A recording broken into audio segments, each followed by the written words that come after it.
Hello and welcome. I'm glad you're here.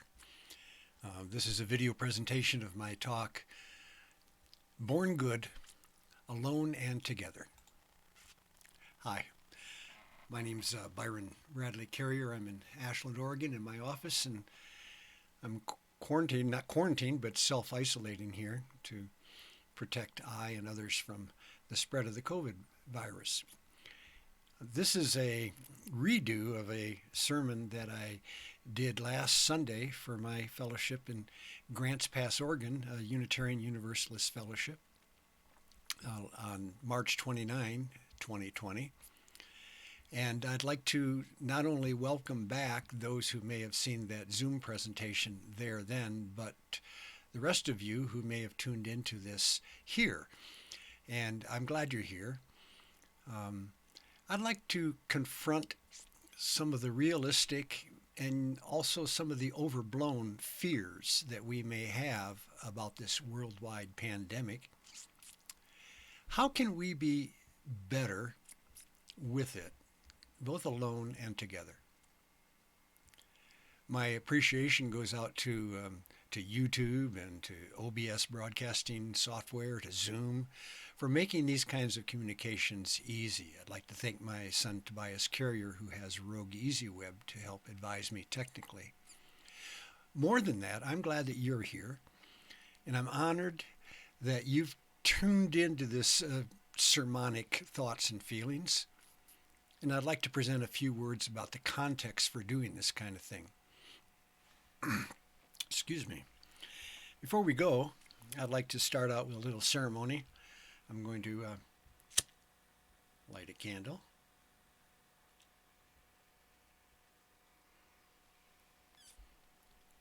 And I'm going to have a sip of water. Here's to you. Here's to us. Here's to the human community. It's the best.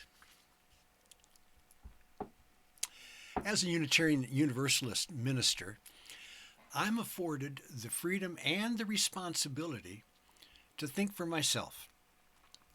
Not just copy what some think that ministers are supposed to be or what they're supposed to say.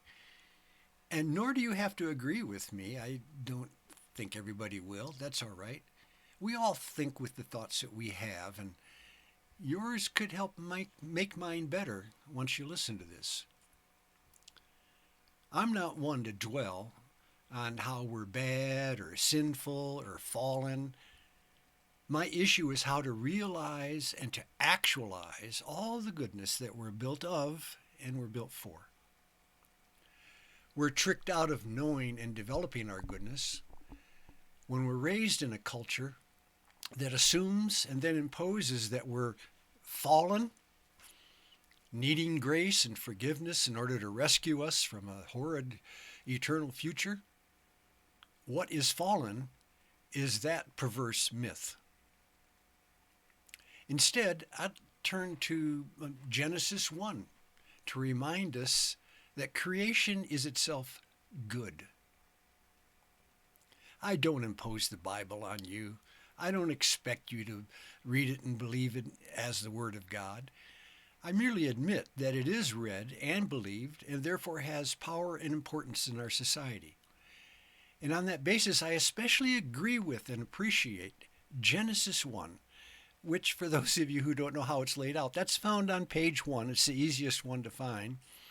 That's the 6 days of creation myth, only the days are far longer than described as a day. Each could be thought as an evolutionary eon building on themselves. And the important thing about that passage to me is that the God, Elohim, is said not only to create all of natural existence, the light, the water, the land, the plants, the animals, the humans, males and females, all of them, each step is declared good by God in that scripture. This is important. All 6 layers of natural evolved existence are good, from light to life, including we humans, males and females. We're built of nothing but this goodness. We're built to be as good as we are. Biologically, I like to think of us as, quote, the structure of success. Our parents and theirs and all the ancestors back through distant time, even to our animal ancestors, survived long enough to pass on their genes to their offspring. No quitters, no losers in our line, are there? We inherit, just by being born, an astonishing assemblage of organs that are shaped just as they are, working just as they do. We didn't create it, we inherit it. Thousands of amazing chemical and electrical signals course through our bones, blood, and brain every second, all automatic, all amazingly assembled and working together. Our inherent goodness serves to incarnate and actualize that goodness into our awareness and into our behaviors. So let's tune into this with enjoyment and mastery. I've had a chance to dive into one of my favorite books, is my copy of Emerson, well worn and marked, all kinds of passages that he is the master at bringing out the most beautiful concepts, sometimes within a phrase. And rather than try to read it off of that page, let me just share a couple of lines that popped out at me in preparation for this talk. We but half express ourselves, but God will not have his work made manifest by cowards. And here's the best one. Listen to this one line summation of what this sermon is about. The secret of fortune is joy in our hands. There is a lot of anxiety these days. I wouldn't blame you for being afraid or panicky. I don't blame us for being human. But I'd like to offer reason and then practice for successfully meeting this challenge that we've inherited. And it's based on this. Our reactions can wear us more than what's warranted. There's trouble and challenge enough in the pandemic itself. Why make it worse with defeated or overblown reactions? So what I'd like to do here is to move us from dread to delight, from an ordeal to an adventure, from isolation to the community that we're built of and yearn for, from avoid to aware, from whine to we. Let's do that in this very talk. Even this scary challenge that's upon us, let us meet it bravely, with centeredness, with compassion, with creativity. Dwelling on what's good helps resolve the ample challenges to what is good. Let's start by being grateful, thankful for our wonderful lives, all the forces and persons that make them good. I thank God and nature and my ancestors and our society, so many good people in it just doing their jobs. I thank them all for the goodness that I get. There's good reason to practice gratitude. Even brain science, which I love to study, tells us there are far more neural connections, neurons, that go from the center fearful reactive part of our brain down deep in the middle, out to our prefrontals,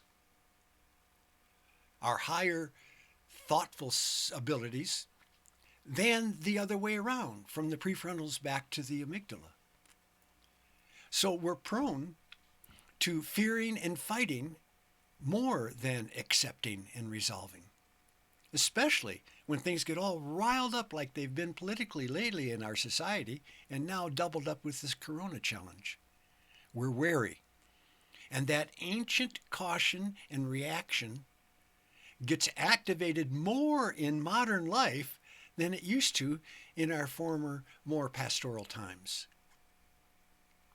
But we're not just helpless victims of dread or being riled and anxious and angry. We can counterbalance the wary worry by deliberately being grateful and graceful and glad.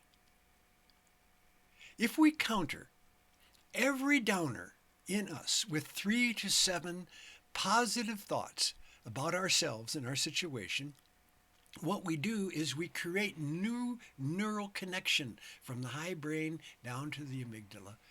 We ensconce neural calming back in our brain and make it live there better than it had been.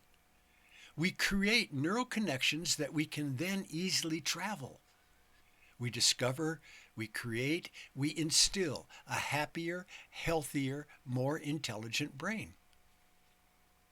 Well, that ripples out into the world, presenting us with favorable feedback to us rather than riled reaction. We're better in ourselves, and that's better than for others. And then they're better for us. All of this is better for society. In that we're all in this together, why not move to mutual, healthy, happy oneness in all the ways that we can? Let's move as persons and a civilization from catastrophe to celebration. Let me show you. Excuse me while I work my controls here. Let me show you. Here's a website that I like. It's called the Greater Good magazine, and there's a group of scientists, psychologists primarily, and they have developed a whole arena of the good things of life and how to tap into them and how to magnify them. Here's some of the links that they have on their website.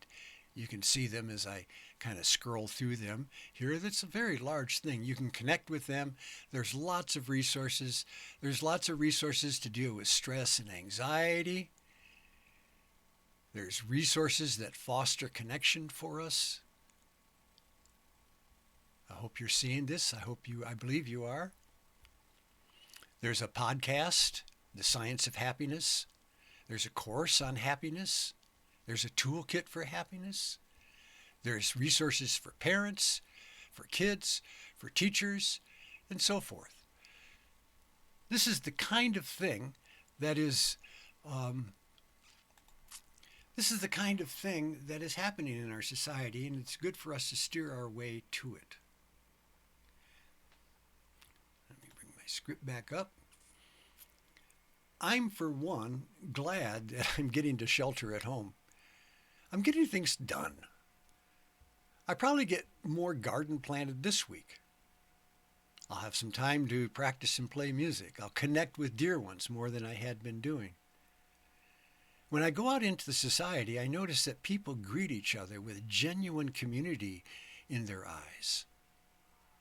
Grocery clerks are greeted as heroic, and they are. The family across the street plays games out in the driveway together. I go for a healthy walk. What do I find? Lots of people, friends, out enjoying this marvelous spring that we have.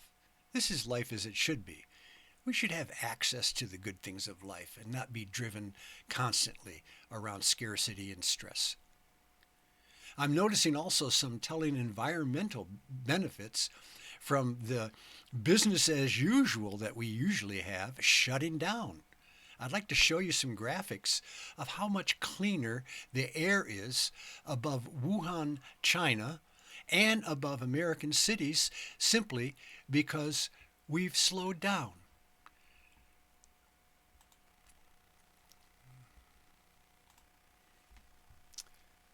Here is, you can see this slider up here, 1919. This shows the air quality of noxious fumes, noxious oxide primarily, above China. This is Wuhan, China here, if you could see my cursor, and this is the Beijing area up here.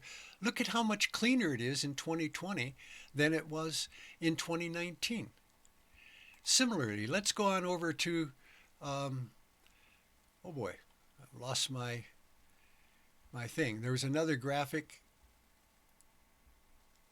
that I've lost. I'm sorry. I'll come back to you. The second graphic showed a similar change in air quality above Seattle, Washington, above Los Angeles, where because we're not churning out the engines of production and consumption constantly, our air is better. We have some time for each other. In some ways, things are better. Also, we're noticing that the ordinary things in life are really quite precious, aren't they? Clean air and able lungs to breathe it, that's a blessing. Simple foods are so welcome. Thank you, God, for rice and beans and cabbage. Thanks for Bosc pears and local veggies and pineapples from afar. The usual interactions that we took for granted are now rendered apart, driving us all into our isolated spots. But they remind us of how good they were and how good they're going to be again when we get back to them. Now that we're on our own in our houses and apartments and whatnot, there's no better time than now to exercise more than we had been. That's the one thing that drives our health better than almost anything else we can possibly do, besides maybe sleeping better. So take some naps. Learn to meditate. Practice it. It's so easy. Organize that jumbled drawer. You've got time now. It's a good time to question your values and to strengthen deliberately the ones that are best for you. So let's do that. Let's do that right here during this talk. I'll remind us that a bit of stress is good for us. But what we have lately is too much stress. Let's balance the stress that wears us out and worries us and sends our whole chemical brain system into kind of a chaotic desperateness. Let's balance that with some soothing. Part of the goodness that we're structured to be is the inherent ability to balance the two main sides of our nervous system. They've got the worst labels ever in science. They're called the sympathetic and the parasympathetic nervous system. But they have nothing to do with sympathy, so don't let the words throw you off. They're really about the active and the calm abilities in us. And we need both. We need to be able to go to either one to their fullest. And what we're used to doing is activating over and over, because of our stressful, driven lives, the active side. We need to learn and then to practice how to undo the tensions. A good analogy is muscle structure. You may know I once had a course in anatomy and physiology, and I love the information I learned in that course. Muscles down at the cellular level are made of chemicals which are near to each other, which when activated by a nervous impulse, like say, move my arm or whatever, they pull together like this. But there's no nervous message to say, relax and go apart. Consequently, by moving other muscles, they tend to pull apart again. By doing yoga stretches, for instance, is a very good way to actually pull them out so you have full range of motion in your muscles instead of always constricted, never able to fire. So that's true not just for our muscles, but for our mood and our mind and our vitality. For instance, I've been following somebody named Mark Waldman. He's a brain scientist that specializes in applying what he has learned in the scientific realm into language and behaviors that we have access to ourselves. Let's see if I can pull up his site here. And let's let's go here, and let's go here. And here's a picture of Mark. And this is one of the courses he's offering. This one has to do with business and whatnot, but it's based on the same principles. And he makes the point that here we'll go down here. All this is actually based in neuroscience. We learn to relax, and when we do these simple strategies, something remarkable will happen. Negative feelings and thoughts get transformed into optimism, and motivation and creativity increase, and decision-making skills are enhanced. Your ability to empathize with others grows, compassion increases, self-love can soar. A new voice can be heard than perhaps the one that besets you in your brain with negative thoughts and thinking. So he calls it neurorism. And then on this particular site, he goes through a bunch of simple explanations about how to relax, how to use mindfulness at work, how to live your values in life, how to have daydreams and take pleasure breaks. He recommends such a simple thing as yawning, getting up from your desk and walking around a little bit every once in a while. Trust your intuition instead of the persistent negative thoughts that tend to float through our mind. There's a difference between those persistent negative thinking and the intuition that's trying to beckon us into our larger wholeness. Keep a list of accomplishments. These are good advice. Keep a gratitude journal. Here's a meditation for business. Don't procrastinate about procrastination. Don't get caught up in perfectionism because it just challenges your self-esteem. You got to reward yourself for whatever goodness you have assembled and are doing. Fantasize is okay. Don't make happiness your goal. Make it your aid. Abraham Lincoln said, people are about as happy as they make their minds up to be. Well, make your mind up to be a little happier and let that help you out in your life. Surround yourself with kindness and forgiveness. Live that in your body. It'll help you. Even the people you might not want to forgive, they might not deserve it. That doesn't matter. You need the relief of having held a grudge. And you can do that by forgiving. And it might help them too. Use fewer words and say them better. I should do that in my sermons. There's a bunch of good. Sleep better. Oh my goodness, sleep is so important. And in our society, we tend to almost be embarrassed about sleeping and taking naps. That's silly. Help to ward off Alzheimer's and all kinds of things by getting good rest at night. Write things that'll help you be successful. Find your passions. Here's a bunch of steps towards it. Turn worry into confidence. And that's what I'm trying to do here in this sermon with you. So there's lots of good advice. So that's Mark and his stuff. Hello, welcome back. Yeah. So let's continue on here. Let me get this here. Now, for instance, one of the things that Mark does, I thought this is silly when I first read it, but it makes a good point. A simple yawn activates our calming side, our parasympathetic side, and it nourishes our brain. A little hard to do a genuine yawn right now because I'm not keyed up to present this thing, but I bet if I do that, I bet it makes you want to yawn too. You ever notice how yawns will sweep through a crowd? They're kind of contagious. Well, a lot of things are contagious.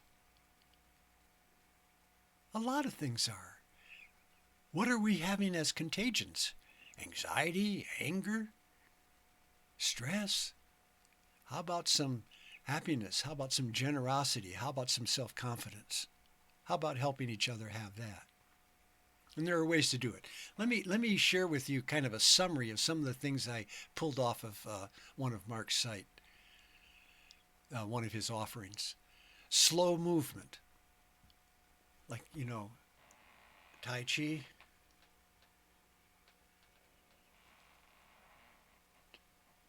Qigong, These have a relationship back from our proprioceptive sense of our body, where they are in space, how we hold them, whether we're holding them rigidly or whether we're holding them with ease, back into our overall system. So instead of wrangling all day with riled thoughts, do some daydreaming. It's not so bad. Like it said before, trust and follow your intuition better, more than your worry. I'm trying to think of his name, Change Your Brain. He calls them the ants, the automatic negative thoughts. Don't keep exercising those. Let them go. Laugh at them. Let them fade. Trust your intuition. Drop perfectionism. Celebrate the accomplishments you do have, whatever they are. Don't make happiness your goal. Make it your aid, as I said before. Be kind. It doesn't just help the other person, it helps you. Forgive the ones you don't even want to. Exercise vigorously. It's the one thing across the board that works better than medicines and all the other advice we're getting out of a lot of the advice that comes our way. Exercise is genuinely good for us. We're built to be active. Being sedentary, being still, staying seated all the time, these wear us. They're going to ruin us. We got to get up, move around, keep that body going. Drink lots of water, like right now.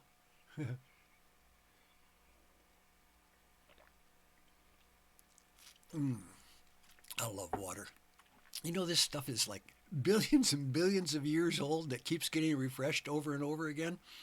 Keeps getting cleansed and cleansed and cleansed, coming to us fresh, coming to us pure. It goes through all our system. All life needs water to work. I love water. Take some B vitamins and some other ones too. When you eat slowly, with pleasure. And here's some more advice you don't often hear from the pulpit. Cuddle, touch, be touched. Pleasure is not against God. It's actually fulfilling God's gift to us. If you believe in God or the universe, in any case, pleasure is our option. Now, none of this might sound very scientific to you, but believe me, it is based on science. And if you read the references, you'll see how that is so. I have another book I have enjoyed recently. Hold it up and share it with you. It's Kacher Keltner's book, Born to Be Good, The Science of a Meaningful Life.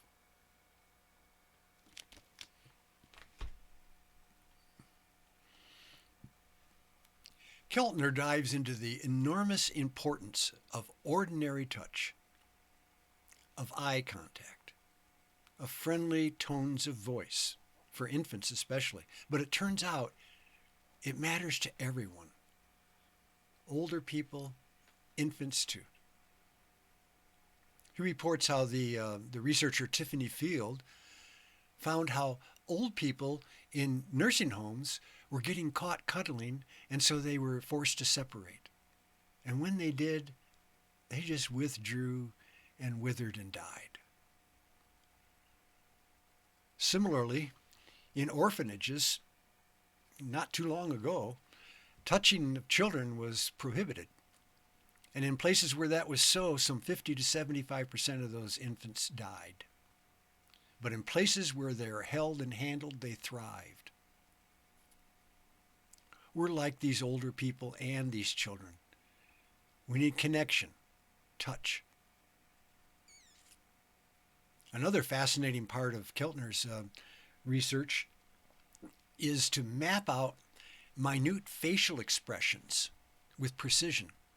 He got so obsessed and precise with it that he took a woman's yearbook from many years ago, and not knowing who they were, examined the photographs of the women in this women's school for whether they exhibited what I could call a genuine smile rather than a forced smile. It turns out there was a significant correlation between genuine smiles and having a life that goes well. They fared better throughout their entire lives. Well, that's a curious thing. But how to feel and cultivate a genuine smile. How to have the genuine confidence and happiness inside yourself that it just manifests as a smile instead of a smile you try to put on your face. Well, laughter is part of smiling. It's necessary in our lives, and fortunately, it's contagious just like yawning is. Have you been listening to the late night comedians who try to work without an audience? Have you noticed how different it is to not have people around you laughing? So it's contagious. It alleviates our stress. It floods us with beneficial chemicals, just like singing does. Whistling, humming. Now, this would be a good place in this sermon for me to drop in a joke, but I don't have one. But that doesn't mean we can't do it. Let's try out some laughter that's innocent, unforced, and meaningless. There's no reason to laugh here, except we're going to laugh. That's right. Just like we yawn together, and it's a little bit contagious, and even though you're stuck in your house alone, perhaps, let's practice laughing. I used to be in a group that did spontaneous voicing, sounding, singing, sort of.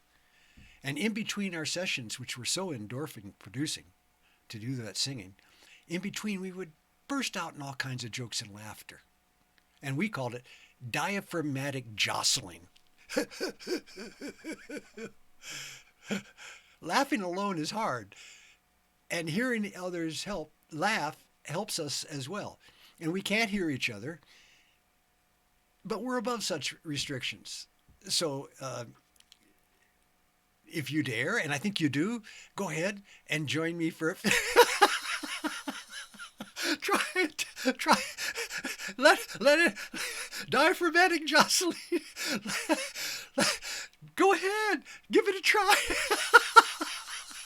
Just a few seconds more. Oh, good job if you did it at all. If you did it at all, good job. Notice how it makes you feel. And try it out. Whenever you get that inclination to laugh a little bit, go ahead and magnify it a little bit more and spread it around socially. Well, since you're listening to this and you're interested in how to get through this worldwide crisis with a little bit more adaptability and goodness in you, let's deliberately learn and practice a way to restore soothing health to our system, to deliberately activate and dwell in our parasympathetic nervous system side. For your own benefit, I want you to try this out with me. You're watching this, you might as well take advantage of the time and do this with me.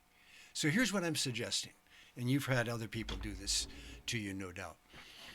You sit in a symmetrical posture with your feet on the floor, your lower back is supported, you're comfortably balanced. You don't have to sit in like a yoga posture. Just sit comfortable and vertical and symmetrical. And allow your breath to come in. I don't know if you have ever encountered something that singers and horn players and athletes and meditators all know about. And that is the difference between breathing up high in our lungs and breathing into our whole lungs. I'll show you breathing up high. This is the...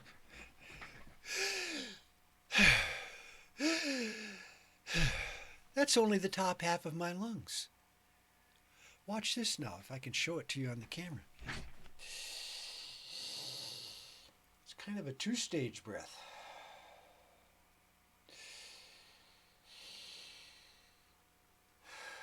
First it goes in down here, then it comes up here.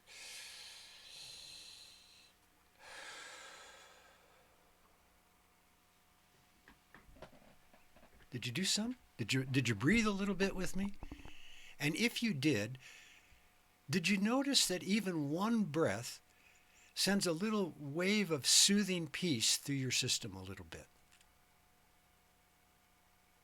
Or maybe you noticed irritation that I'm doing this instead of saying what you'd rather hear in the sermon. That's okay. Just notice that impatience and then temporarily put it aside, I ask you. So I want to do something that is to lead you on a meditation that I think will help.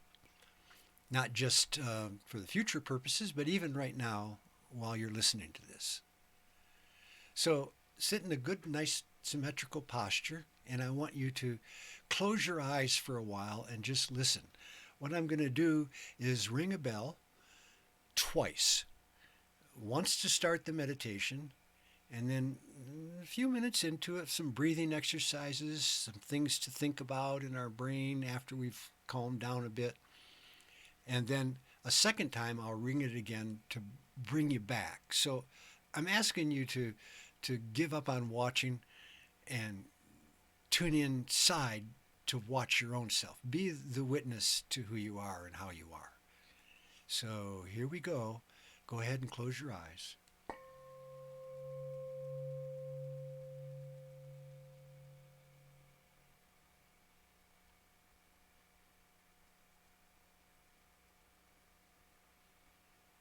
Now, as you go along, notice and accept and allow all the thoughts and feelings that might come. We're not blocking anything out here. Check how you feel right now. How about in your face? How about in your shoulders? In your hands? Can you just relax them when you think about them and notice them? Try it. If you can't seem to relax them, and it does feel tight, first squeeze it. Squeeze it hard and tighten it, and then relax it. Get used to that activity of relaxing. This isn't wasted time. This is using time to restore your own centeredness. The word wisdom didn't originally mean just good thinking. Wisdom was something that was to be felt and lived in the body. It was incarnated, in part because of good thinking. And there are ways to embody your own wisdom. So one guaranteed way to calm down a riled condition is to breathe out for longer count than when you breathe in. Remember this throughout your life. It is such a handy saving grace thing to have. Breathe out longer than you breathe in. Whenever you're anxious, get all excited. When I used to work in an ambulance, sometimes we'd get somebody who was hyperventilating, and we could get them to calm down through that method and another one. Also, when you breathe in, go ahead and imagine that you're taking in with the breath something good from the universe, something refreshing, something new, something that's going to feed you. Oxygen is part of that, isn't it? Oxygen is good. Loving feelings are good. Pick out something that's good to think. Let it emerge in your brain. Let that come in with your breaths. Then, when you breathe out, do it slowly, exhaling not just the carbon dioxide, but your stress, your worry, your anger, your hurry, your pain, things like that. You'll know what you need to get rid of. So bit by bit, get rid of it on your exhales. Breathe in ease and peace and goodness from the world, and breathe out the stress and the hurt, the worry. Get rid of it. Let's be even more deliberate than this. I hope you're willing to try these breathing ratios with me. Breathing ratios are a very fast way to calm down, and they make for very deep and yet easy meditations. I'll say, breathe in, breathe out, you do that. But adventure a bit with me here, will you? I'll say, in, hold, out, hold, all with a count. Let's just try it and see what it does to your mind and your physiology. So let's try this now. Don't watch me. Turn inside. Give yourself a break. Take a few moments here to practice this. Inhale. Exhale. Inhale. Exhale.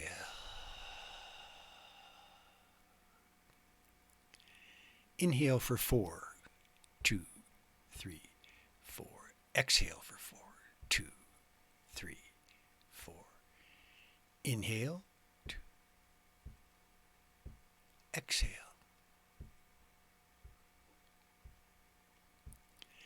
Inhale for 4. Hold for 4. Exhale for 4. Wait for 4. Inhale for 4. Hold for 4. Exhale for 4. Wait for 4. Now, if you lose your place, no matter, just join again. Let's lengthen it a little bit. Inhale for 4. Hold for 4.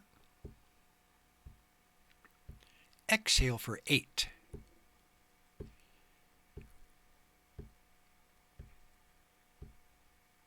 Hold for 4.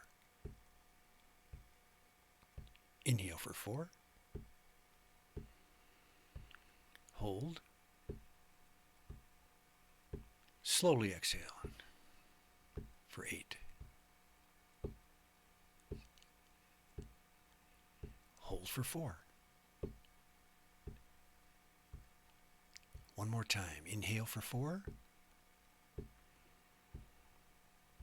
Hold.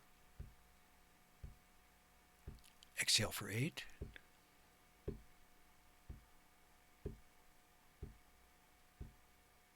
Hold. Inhale.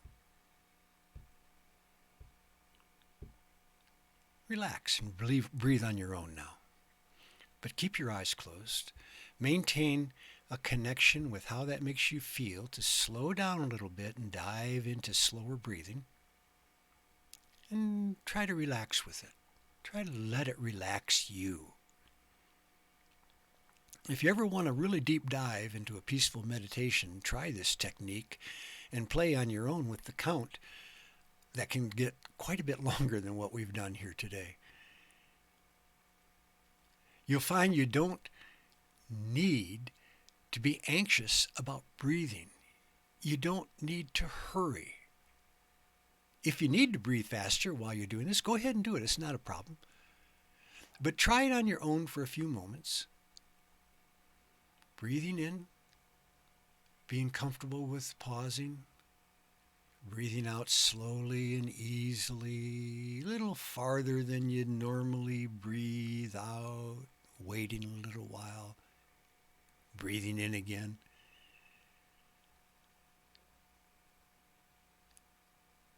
And consider these words now. You breathe nice and easy and slow. Take in the good. Don't be in a hurry. Don't jerk around. Relax with it. Breathe out a little longer than you usually do. What an extraordinary and marvelous treasure to have breath. This is the thing that is impacted the worst by this virus. Isn't it wonderful to have it, to savor it? What a gift from God or the universe. However,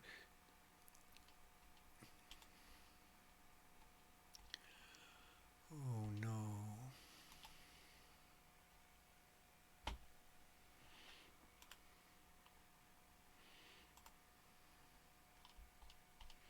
I'm sorry, folks. My computer started messing with me. I'm sorry. What a wonderful gift from God or the universe that we're alive and breathing at all.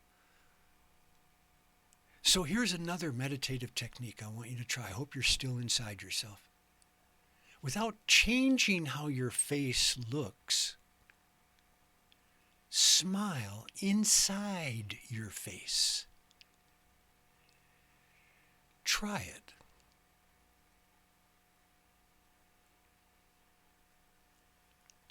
What a fuller moment when we gladly sit in our being rather than in our thinking. Pull back from your thinking and reside in your being. You're the being who watches the thinking. Sometimes when the thinking dissipates and dissolves, you're left in your being. And that's a beautiful experience. So notice the silence that you've achieved by going along with this, that you can find in yourself. And let me add some feelingful thoughts to put into this now.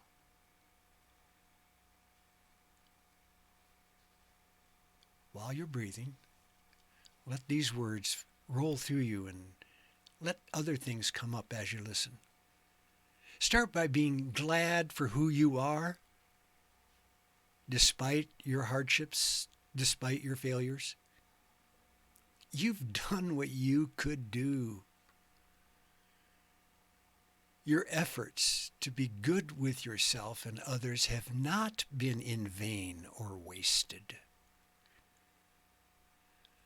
Imagine an understanding God or a parent or a loved one beaming proud reassurance on you.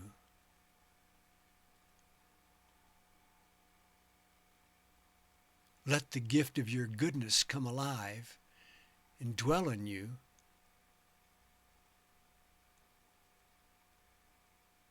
For you and for yours. Mentally go ahead and say things to yourself like, I am happy.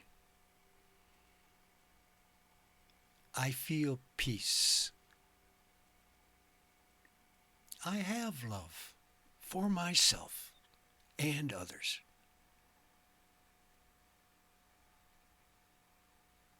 Think of some of the people you love. And in your feelings, give that to them. Think also of the people in our community who are worried and afraid, who get angry because they were hurt, who try, who feel like failures and they try anyway. Imagine sending them your loving intent. Even those you don't like and have a grudge about, send them some understanding, even some forgiveness. See if you can do that from within.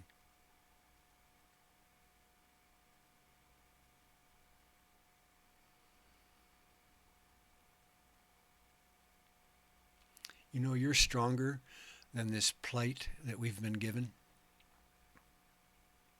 Go ahead and expand it. Think of the suffering and the tragedy in places like Iran, New York, New Orleans, Russia, some small towns. So much tragedy, so much hurt, regret, hope.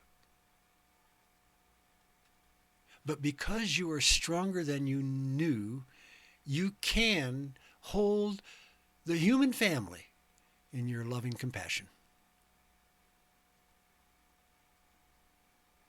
And when you do that, and then you go out into the world, you'll have loving connectedness in you more than you thought you could.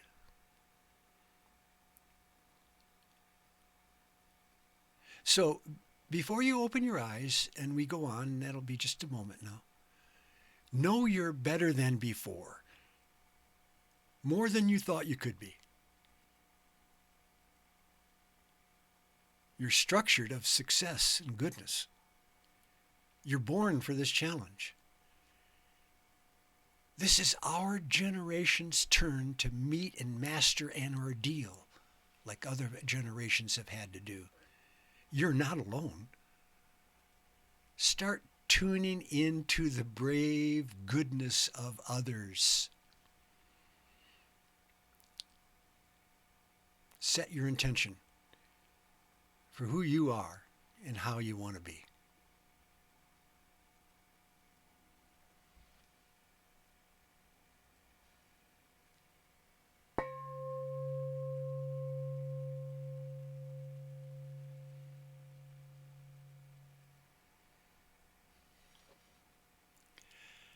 Well, I'll conclude this talk now. Thank you. Thank you, dear ones. Thanks for tuning into this service, and moreover for tuning into yourself. I talk about the goods, but you have them. They're how you're built. And thanks for going through this challenging time with as much grace and ease and generosity as you can.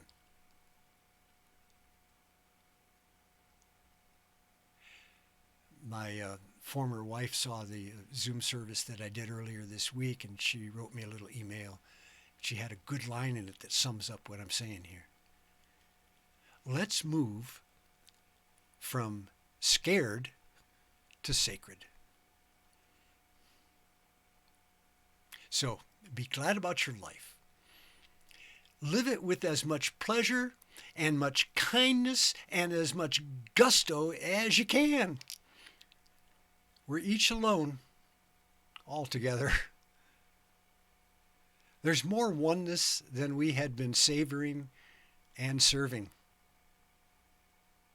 We are born of and for this goodness that we are.